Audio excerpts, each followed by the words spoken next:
You don't have to be wealthy to start engaging in this. You really don't. There are great ways to strategically put together deals. There are certain demographics that form groups and then they pool together to buy the first business. And then the profits from that contribute to buy the next person in the community, a next one. Hello and welcome. I think the hardest part of any business is getting it started. Often it can take a few years really just to get it up and running and rolling. And not to mention that in the early days, you'll build up some bad habits sometimes that are needed to start the business, but they don't really serve you when you really want to start to grow it. And oftentimes it'll hold you in that owner operator position for far too long. What if you could skip that step and maybe you could just buy pre-established profitable businesses? I know that sounds too good to be true.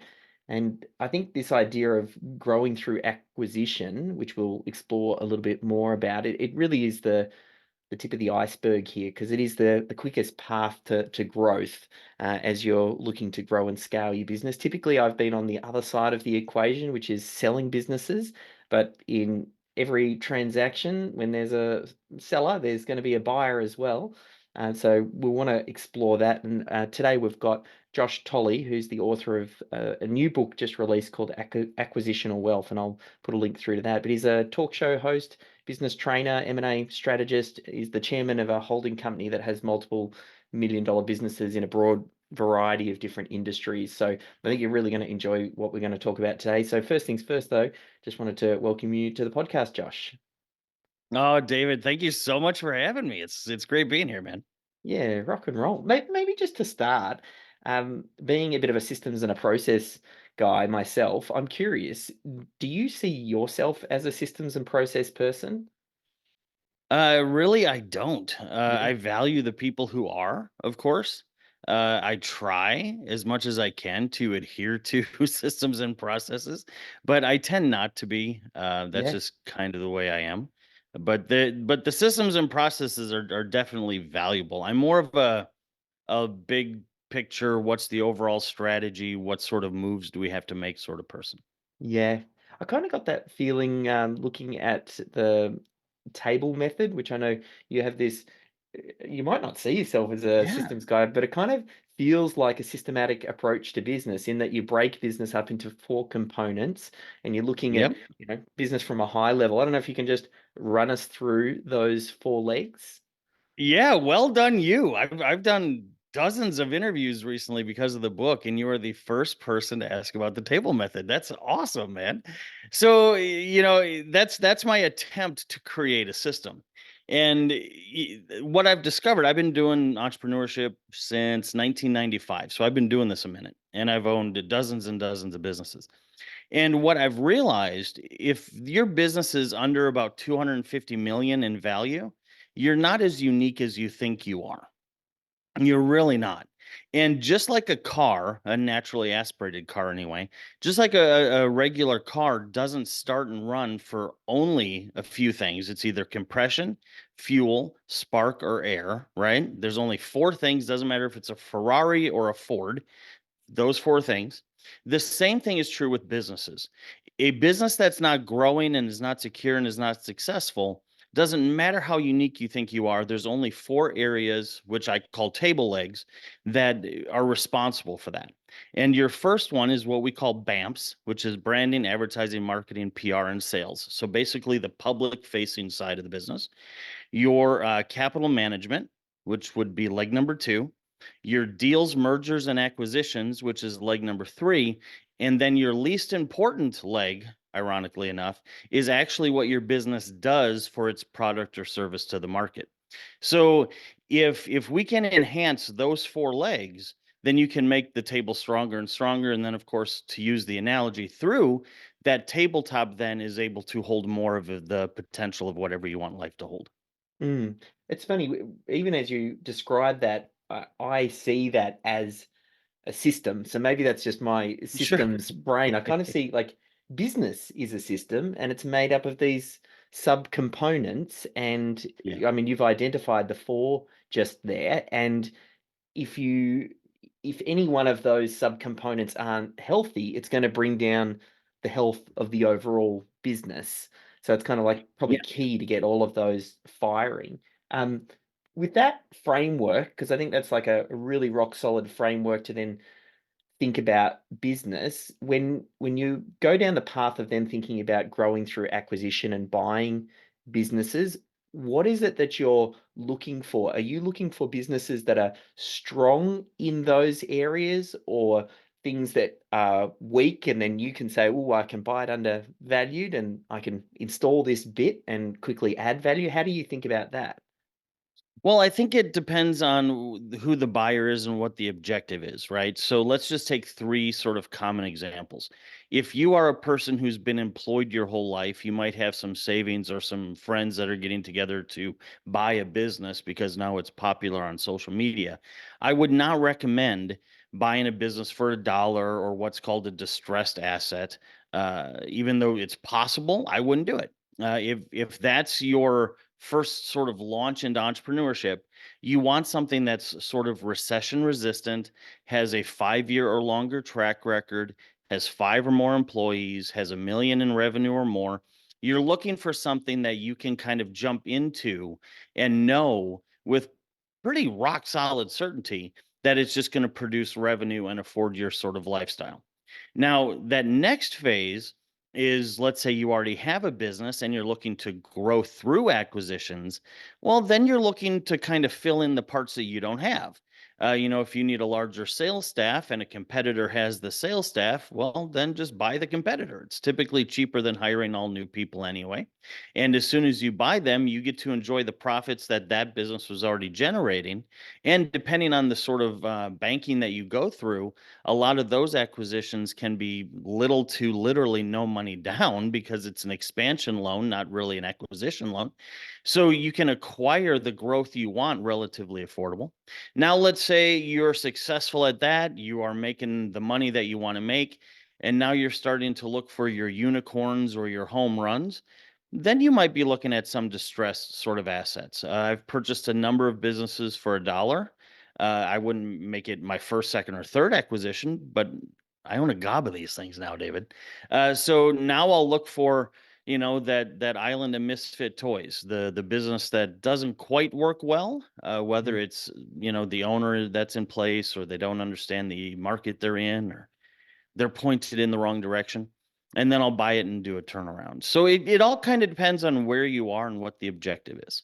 Yeah, yeah. I think a lot of the business owners that I work with, like I help business owners make that transition from really being the owner operator to kind of like Yeah. stepping out and building in process and plugging in team and things like that. And as you kind of like if you're running multiple businesses, or Mm. you're an owner of multiple businesses, like it forces you not to get sucked into the operation. So I'm curious to know, do you think you Yeah. have to go through the trial by fire of starting a business up, getting it up and running, learning a business from the inside and out before you can make the transition into really being an owner? Or can you just jump straight into ownership? You can jump straight into ownership. I tell people all the time it's faster and way more affordable to buy one as opposed to start one. I would still dedicate yourself, though, to learning the craft.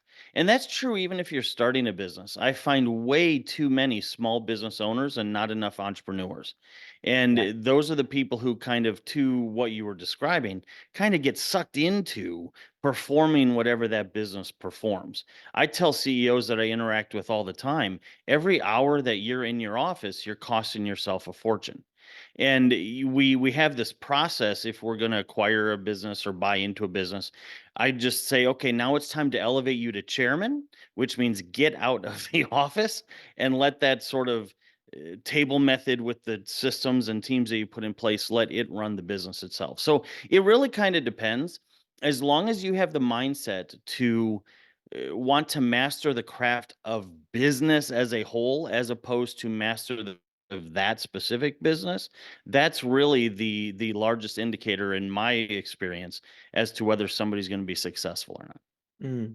When you think about businesses, um, and when you're looking at them objectively, do you see like the similarities between each? Obviously, different businesses will sell different widgets and products and Mhm. services, but at the crux of it, business needs to generate leads. They need to convert those leads. You need to deliver. You need to look after your staff. Like, I don't know if you have any perspective on that. Like, I know in your holding company, you've got a variety of different industries. Would Yeah. you say you're sort of industry agnostic, or do you how do you think about that?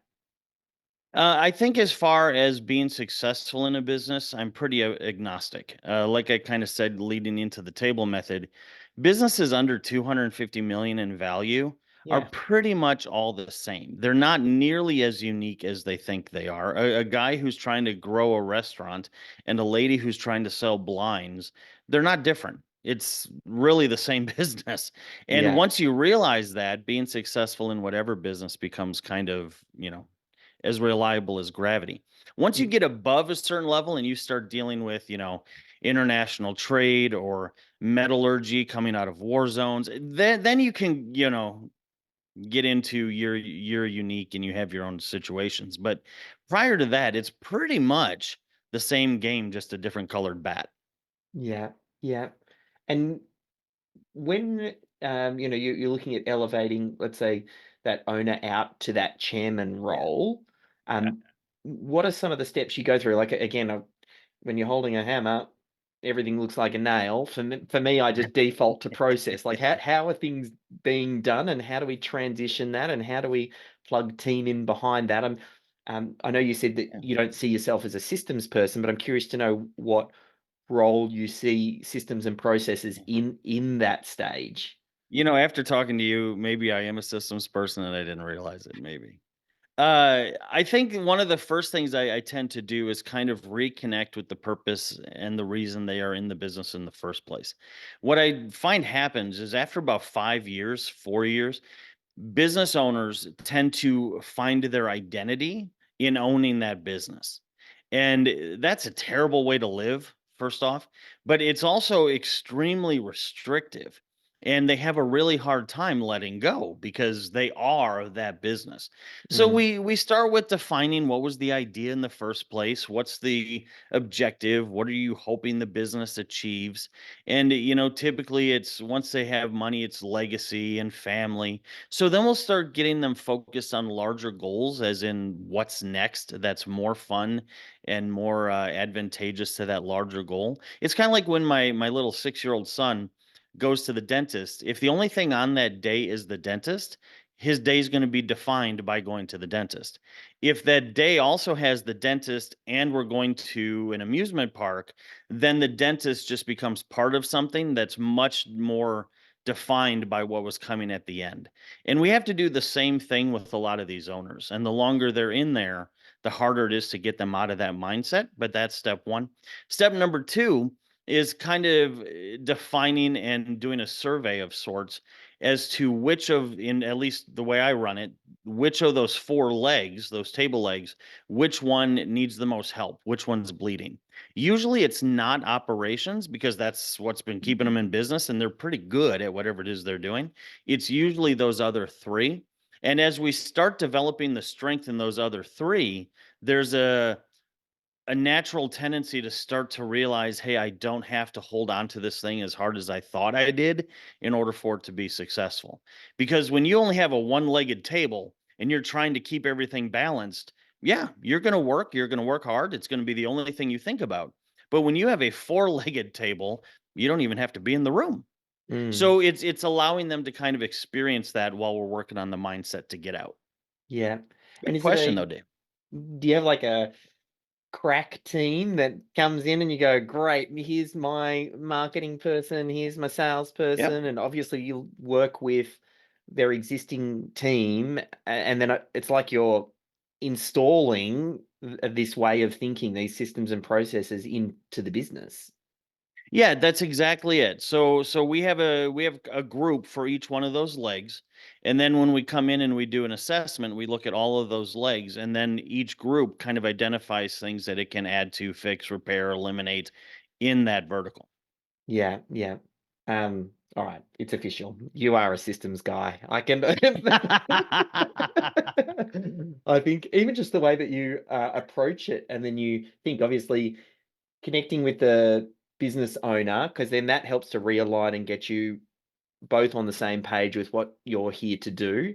I think Yeah. the idea of, it's like critical chain stuff, like looking for where the weakest link is and then going to work on that to try and open up some capacity in the business. And oftentimes, yeah, a lot of business owners, um, they're the entrepreneur, or they're the technician who had the entrepreneurial seizure, as Michael Gerber talks Mhm. about, and they don't necessarily know how to. They're not strong in the other areas of business, those other legs that you're talking about. So you're kind of going, hang on, we've got to make this really strong, and then we start to kind of grow from there. So the way that you like approach this, if someone was just getting started, I suppose like anything, you want to start with some underarm throws first, and you talked about Mhm. getting some good solid businesses first, and uh, either bolting them onto existing businesses. Like, do you want them to be able to feed each other, or have strategic benefit from audiences and things like Yeah. that? It kinda depends on what the goal is, and by Yeah, goal, I mean, that individual or that family or that community. What's the objective, right? And it's supposed to be unique. This is where I kind of veer off the road of what's taught a lot in the M&A space. There's a lot to be said for vertical roll-ups, horizontal roll-ups. Well, I guess that was different, but horizontal roll-ups, vertical roll-ups. But it really depends on what the objective is, yeah, right? So if your legacy is going to be a pest control company, for example, like that's you're sold, that's it, period. We're all into pest control. Okay, then I might buy up a chemical supply company. That way, if it doesn't even, the client doesn't come to me, but I'm supplying five other people in town, I'm still making money. I might, invest in a training school for pest applier people, whatever you call those guys. yeah, I might, so it kind of makes sense to stay in that same vein. If you're saying, Josh, I want to create like Rockefeller, Rothschild, it's here in a million years sort of wealth, then we're going to go a different direction. We're going to get diversified. We're going to say, okay, there's 11 sectors in the S&P. Let's see how many of those sectors we can make some strategic acquisitions in. If they feed each other, great. But if they don't, they'll offset market trends. So, for example, for a number of years, I owned a rum company, which I still own that one, and I also owned a birthing center, women's health clinic. And when the economy would shift, one would go up and one would go down, and then ironically, 9 months later, the other one would go up. And there's just kind of this realization in the economy: if I can offset with other assets, the long-term powerhouse play definitely benefits. yes, yeah, that makes perfect And then sense. too, David, it really depends. Are you building it to hold it or building it to flip it? Because if somebody comes up to me and says, "Well, Josh, you know, I want to go for my liquidity event," because that's what they teach in a lot of these terrible business schools now. I want to go for my liquidity event, then my strategy might be completely different than a guy who's saying, "No, man, I want to own this for 400 years and have the great great great great grandchildren have it." And we would price different, market different, brand different, hire different. I mean, look at Guinness in the UK, Ireland, wherever they are. They signed a 9,000-year lease. They weren't planning for a flip. That was a long-term strategic hold. So you Yeah. really have to kind of identify what the objective is. And I tell people all the time, man, too many people in business, whether they're starting it or buying it, they get in wherever that entry point is. They get in and then they try to make it. They try to grow. They try to see what tomorrow will bring. That's stupidity on a stick. The easiest way to do a maze when you were in school was never from start to finish, it was from finish to start. Yep. So instead of trying to grow a business, come up with what you want it to be. And then let's reverse engineer this thing so it becomes one, more likely, two, way less stressful, and three, easier to accomplish. Mm-mm. I know quite a few of my audience, they're kind of working towards an exit. And I know, Hmm. because you know both sides of the equation quite well, what Hmm. I'm curious to know what you think contributes to like the value of the business when it comes to sale. Obviously, financial performance, and I'm very curious, being a little bit biased around systems and process, and how you see that uh, increasing value, decreasing value. Obviously, and would you look at buying businesses if you're buying them that don't have systems because they're undervalued and then you can install your own? Or Mhm. do you like them with process because then you're de-risking it for yourself? So just curious on how you think about process in business valuation. Yeah. So again, if it's one of those first three acquisitions, I want the systems in place. I want the experts in the room. I don't want to have to come in and hope that I do this well. I want to have that plug Yeah, and play, give me the cash flow. If I'm already up and running and all my bills are met and I'm not, worried if my income doesn't come in, do we miss a house payment or something? Then I'll start looking for, ooh, they're missing something that I can go plug in. As far as exits go, the exit it's kind of directed by that same sort of legacy play. yeah, Are you trying to exit and this is your golden parachute and you're out, like peace out, I'm retiring? Or are you exiting to flip, which very few people do? Matter of fact, I think I'm the only person who's talking about it. I even coined the term flip to fortune. But that sort of exit's going to look completely different. And ideally, you want to start planning that exit 3 years before you jump anyway, because that 3-year track record is going to be what lenders really go on to determine the price in which they're going to lend, which leads to another sort of point with this. There's a huge difference between price, value, and worth, and they never ever match. Price is what somebody's willing to lend you the money or accept in exchange, right? Whether the bank's going to do it or you're paying with cash. But that's actually what it comes down to. How are we going to facilitate the thing? Value is what the third parties are going to agree that the price should be, but nothing ever in this business, nothing ever sells for value because there's always the ability to negotiate everything. And worth is way more, to kind of borrow the term, way more important than the other two to the two people involved, the buyer and the seller. The bank, the lender, the investors, they're going to look primarily at price based on value. But let me give you an example. If there's a business on the other side of town and it has 2 tons of aluminum and it makes cans, and that business is only valued at $1 million. But I have a company that makes, I don't know, fake hips out of aluminum.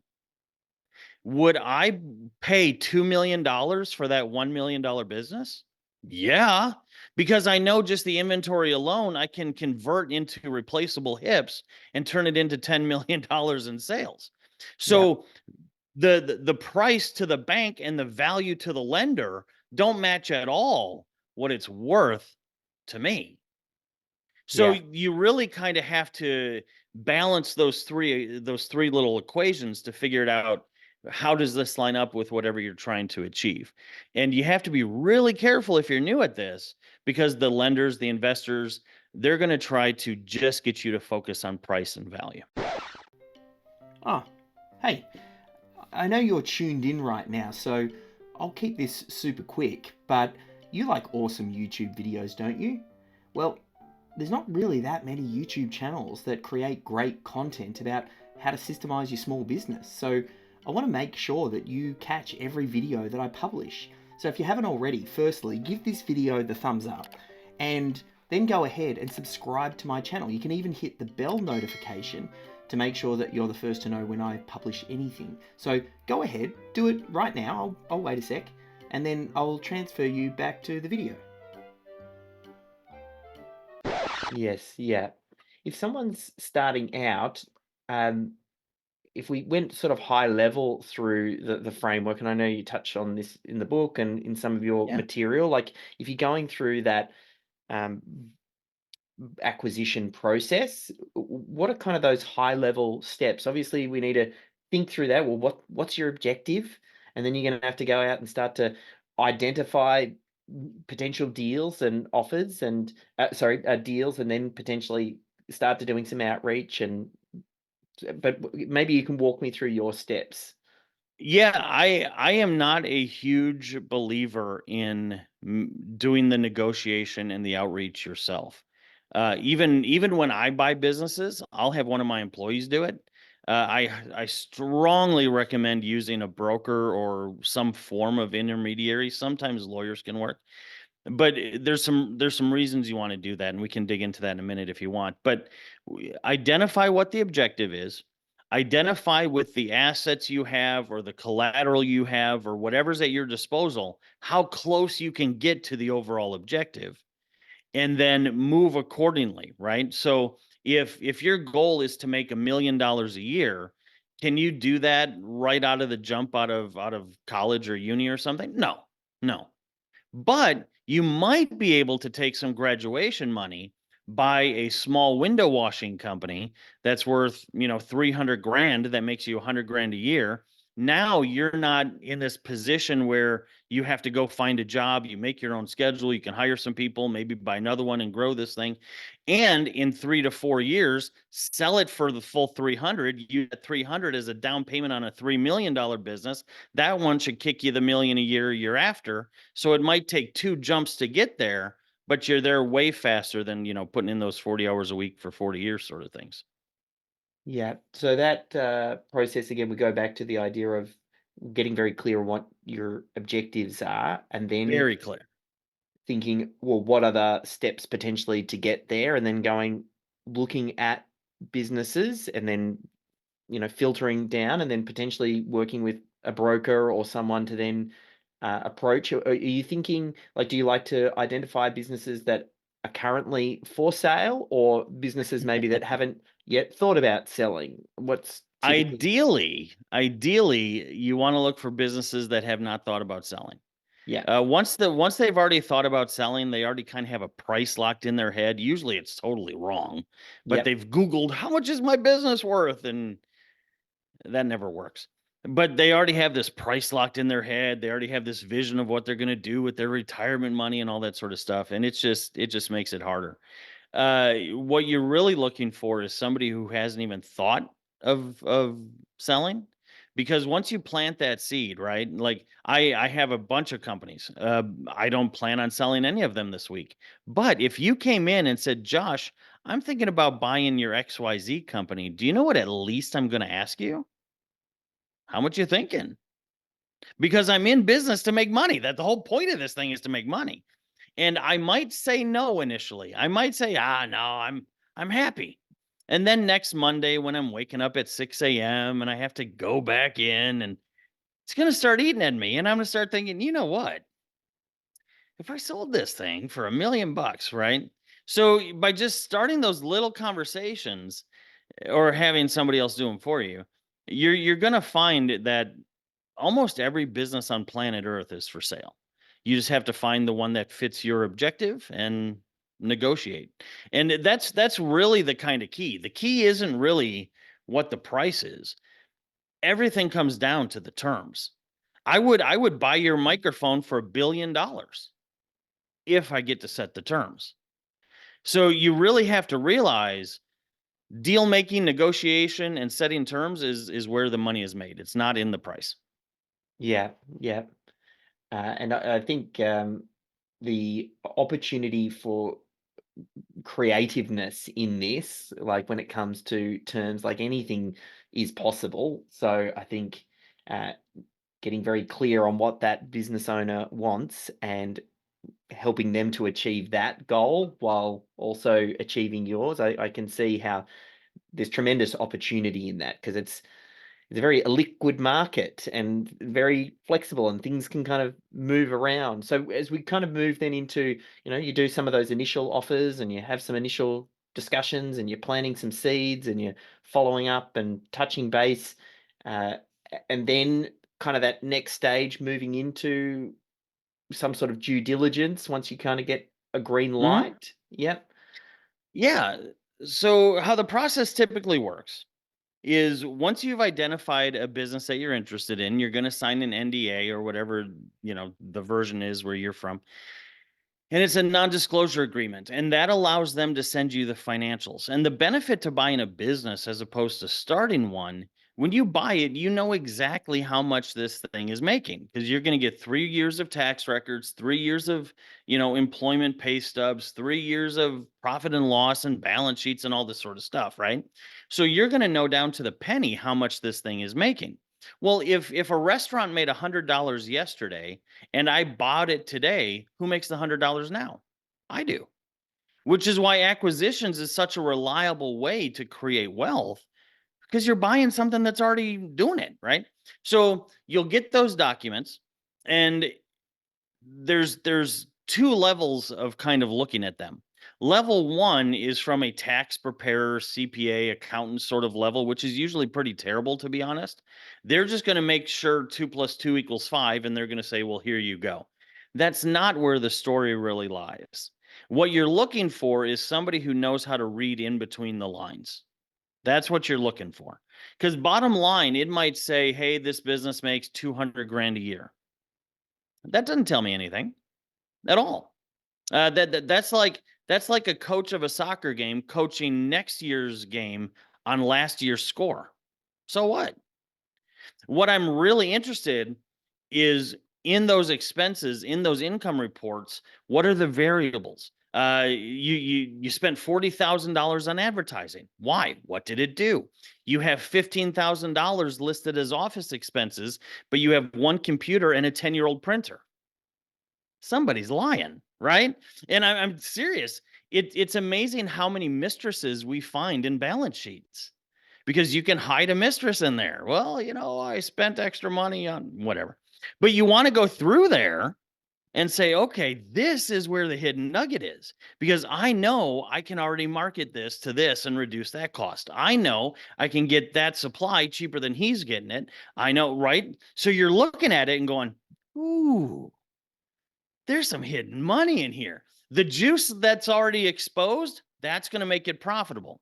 The juice that's not exposed, that's what's going to make you rich. So you want to kind of go through there. And then with that identified, start developing what it's worth to you, which you're not going to tell the other side, what the value is, which means based on the paper, what it should be worth, and then what the price is, which is what everybody's willing to accept and lend and that sort of thing. And as long as the worth stays higher than the value and the price, you're going to come out a winner. And the same is true on the other side. The same is true on the other side. And sometimes it's even worth less, it's worth more by being priced less to the seller. So, for example, we had a gentleman who was terminal. He could wait around for a few years to see if he gets that full 5 million that it was valued at, but he's been trying to sell it for a few years already and there hasn't been any takers. Or you could take the 2 million I'm offering you now, enjoy the year to 2 years you have left on earth and move on. So Yeah. to him, $2 million was worth way more than 5 million in the future sometime when he's not going to be here. That's Mm, why it's a really weird equation to balance those three numbers. mm, Once you have those three numbers set and established, then your team can start negotiating. And the wonderful thing about business, unlike real estate and stuff, you negotiate everything. Everything. We have done deals that includes putting a statue of the founder in the lobby so his grandkids can come in someday and know that he founded it. Okay, I'm going to knock $100,000 off the price though. We've done deals that included season tickets to a sports team, use of the warehouse, use of the machinery for somebody's hobbies, like 10 square feet of grass in South America because the seller was into where you stargaze and stuff, and he wanted to put a telescope there. Like literally everything you can think of, you can negotiate.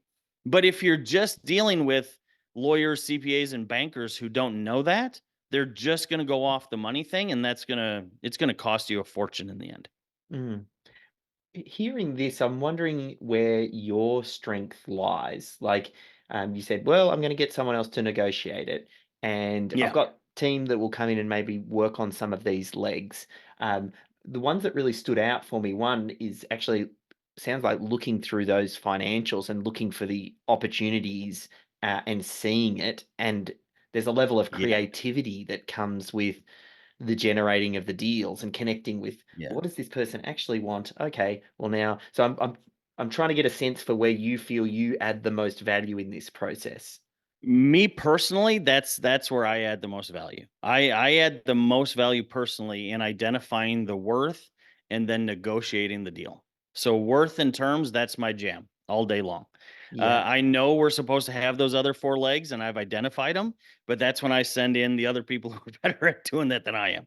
But the worth and the negotiation, that's definitely where I come in. And for you to hone those skills, obviously you've been involved in different businesses and developed over time. Is that something that you would like naturally inclined to do, or you've by design narrowed in on this, or you've just identified it as, well, I'm good at this, Yeah, so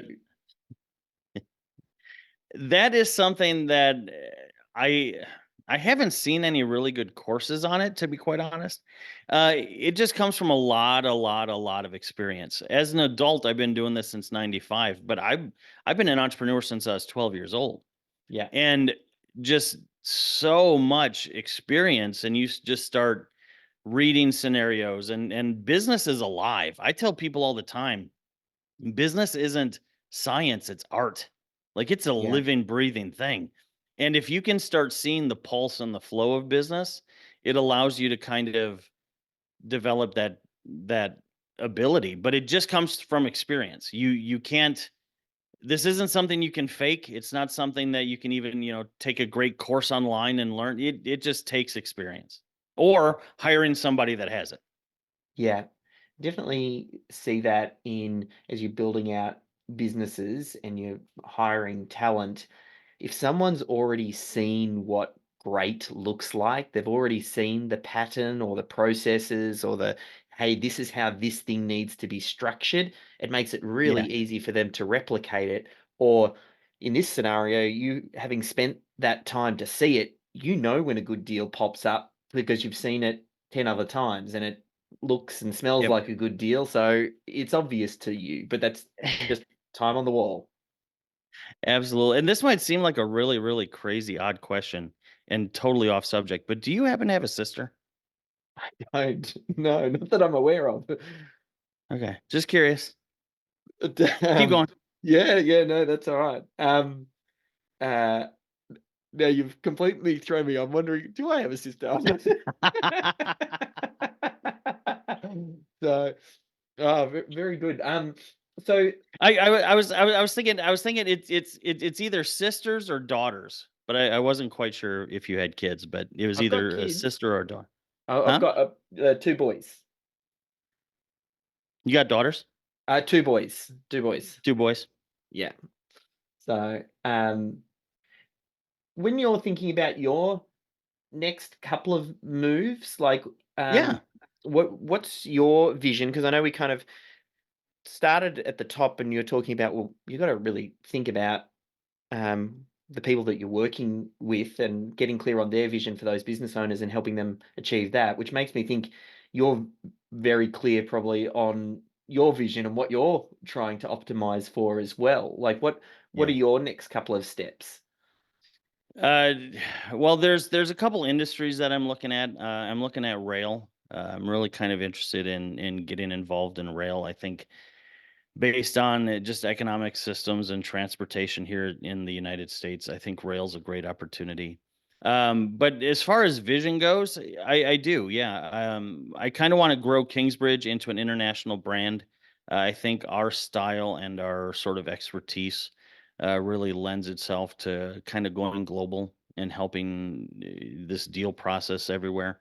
So, with that being said, we want to open up in about 30 other markets around the country or around the world, and then really kind of just start leveraging wealth for influence, because there does come this point, and I know for a lot of people it's kind of beyond the reach, because when you're just trying to eat, it doesn't doesn't really matter. But there does come a point where you try to leverage wealth for influence, and that's kind of the focus that I'm at now. I'm trying Yeah. to figure out, okay, how do we make some pretty large impacts in the countries and the territories that we want to play in.